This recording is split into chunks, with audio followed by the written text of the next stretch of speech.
Hey there, folks. Welcome to Spectrum Pulse. We talk about music, movies, art, and culture. And today we're going to be talking about the new album from Celine Dion titled Love Me Back to Life. Now, a lot of people really hate Celine Dion, and frankly, it's not hard to see why. Between the accent, the over-singing, the often underweight and inconsequential lyrics, the fact that she writes none of her own material, the incredible cheesiness of nearly everything she's ever done, at least in a good vein, and My Heart Will Go On from Titanic, she's given people plenty of reasons not to like her music. Hell, I remember a friend of mine from university who absolutely despised Celine Dion's voice under the assumption that it just wasn't on tune very often. And I know she's not really alone in that regard. And coupled with the fact that Celine Dion is yet another entry in the list of silent majority performers where the fan base isn't nearly as aggressively standing up for their favorite artist, the vitriol for Celine Dion, well, it tends to outweigh the praise. And that's the same silent majority status that won her fame and fortune throughout the mid-90s that still manages to piss off people today. It's music that's defiantly simple and lyrically uncomplicated, aimed at a demographic that probably doesn't explore a lot of music. And thus, by default, I'm supposed to be, as a critic, rake her albums over the coals. But I don't think I'm gonna do that. Look, I don't think I'll ever call myself a Celine Dion fan, because I'm not. Because of the over-singing, the underweight lyrics, the empty vocal gymnastics that I didn't like when Mariah Carey did it, and they're only really impressive in range, and even that has its limits. The limited demographic appeal, some terrible covers that Celine Dion has done.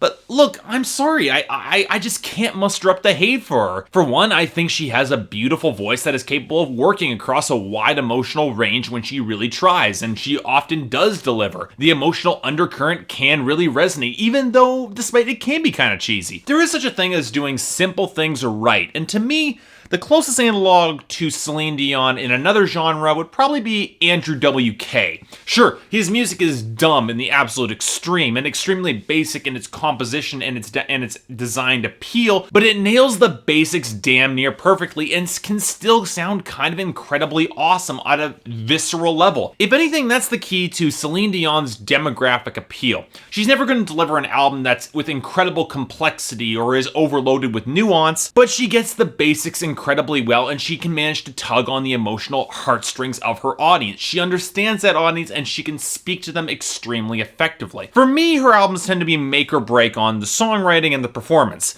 If Celine is given good songs like It's All Coming Back to Me, written by songwriting legend Jim Steinman, she'll kill it in the best possible way, and it's awesome. But if the songwriting or the instrumentation is underweight and can't match up with her voice, or somehow the balance is thrown off, the songs just don't work. It's all a matter of balance, as I said before, and it's a tough balance to maintain with a performer like Celine Dion, who has a very powerful voice, and a lot of producers want to best accentuate that voice to maximize her emotional appeal. But look, I had to admit that I was a little intrigued when I heard that she was leaving her Vegas act and recording a new album this year. Pop music has only gotten even more bombastic with heavier percussion and stronger, energetic, epic appeal, so maybe Celine Dion actually has a presence in the modern pop scene if she modernizes well. So, I figured what the hell, and I took a look at her newest album, Loved Me Back to Life. How'd it turn out?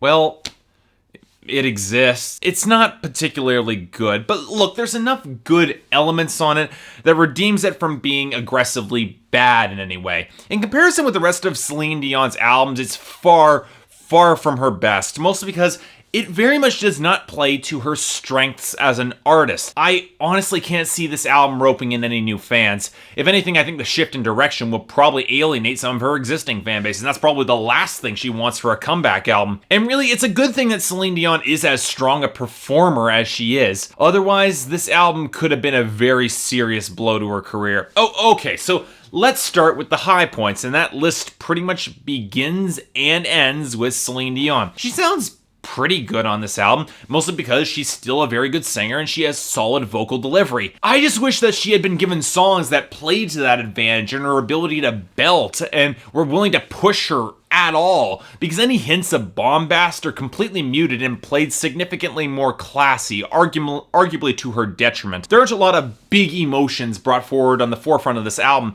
which means we're stuck in the more subdued range of Celine Dion's career.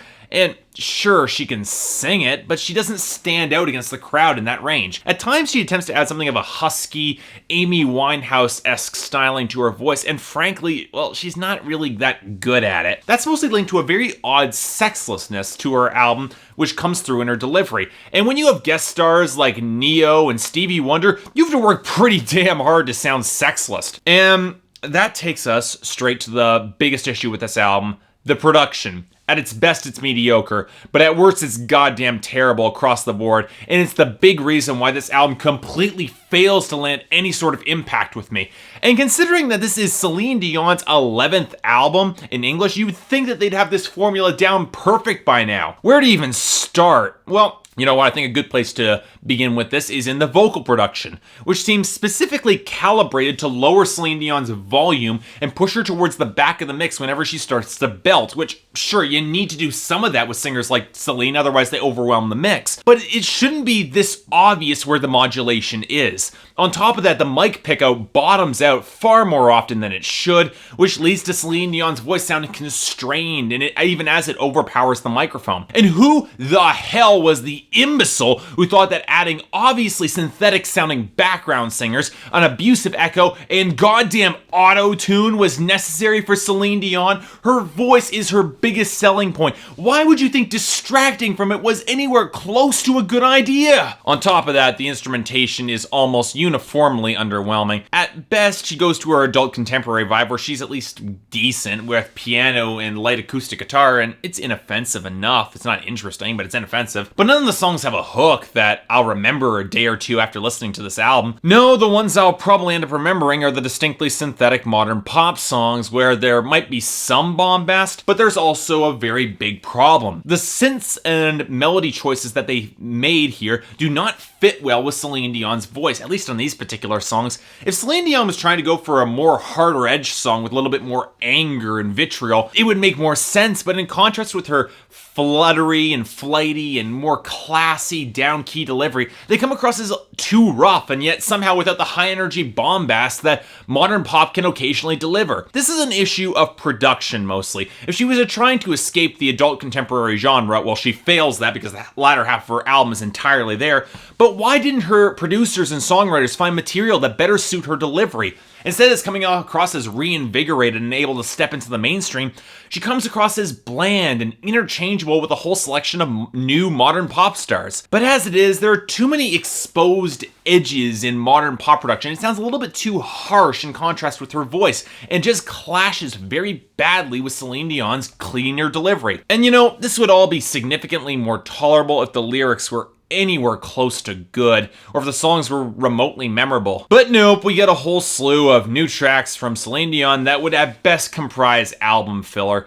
And look, while I know she doesn't write her own songs, the sheer lack of hooks and driving, memorable melodies is really disconcerting, particularly considering that none of the songs are particularly lyrically interesting in a good way. For an example, let's take Incredible, her duet with Neo, which is about some love for the ages that she has that is apparently going to go down in history. But the entire song is written in the past tense. They were incredible in the past, but not now. So why should I care or get emotionally invested about a relationship in the past that might have been incredible but didn't last or isn't particularly incredible now? And believe it or not, that particular song, it's one of the better songs on this album. The rest are just, they're tepidly written with metaphors that have been done to death and awkward concepts that don't always have the same strong dramatic payoff. Take for another example, Somebody Loves Somebody, which deals with a bad relationship where Celine Dion chastises the guy in question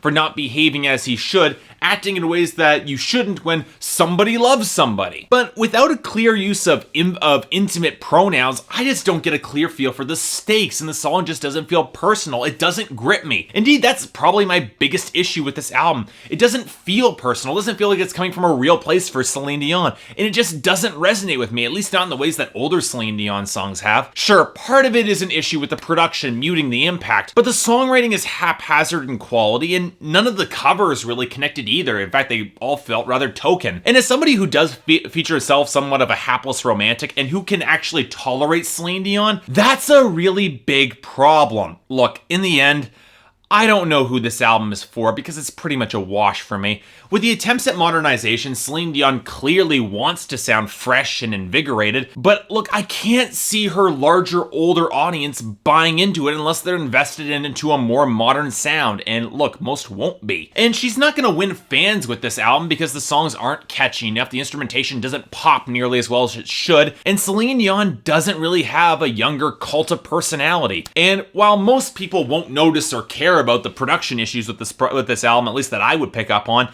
it was a real blow to this album in my books, and one that really sunk it for me. If you're a hardcore fan of Celine Dion, I guess you'll probably find it appealing, but I'm sorry guys, it's a 5 out of 10 for me, and not much of a recommendation. Be honest, I really want to like this, and I'm really kind of disappointed that I can't. And Celine, look, you might want to go back to Vegas. There, you'll never have to innovate with the times because, frankly, the current pop scene isn't a great fit for you, and this album proved it. So yeah, thanks a lot for watching. I can imagine some of you are going to be upset with this review, but hey, it happens. If you'd like to like and subscribe, I'd be more than grateful. If there's anything I might be able to do to improve my presentation, or if there's any other albums you'd like me to take a look at, I'd be more than happy to take a listen. Until then, see you next time.